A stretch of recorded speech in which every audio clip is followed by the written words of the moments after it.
Ibalita Production. Songs of freedom, Rika, man.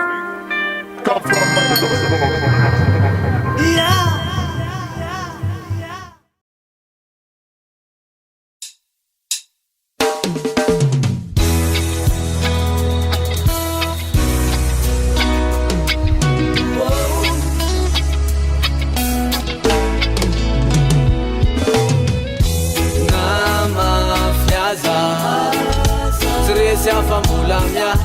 na laftaza sinyala famulamka na uhula naza jawon fare vegan na sataza kara senda man nawe azamana vafumba fano numtade ole jaja anme aina fuba vaurifta madiwe kana sarta na mora na lafta na kaikan misi ai skivya fatuiza kun lala kun sumens tunga tui oi na mafyaza sresi afamulamya na laftaza sinyala famulamka na uhula naza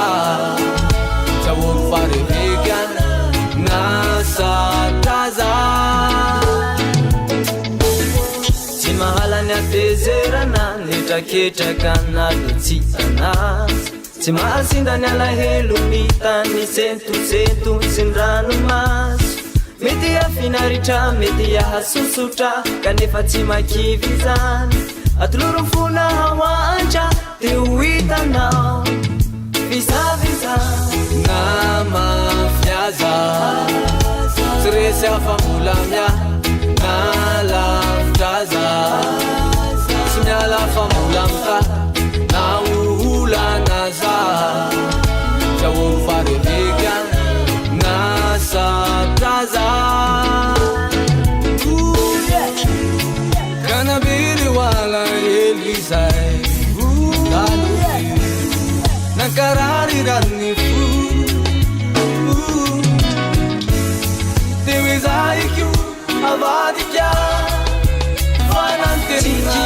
famulam cakayan pamuliyawanatanaw panatinao na mafyaza sresi afamulamya na laftaza sinyala famulamka na uhula naza jawon fare vegan na sataza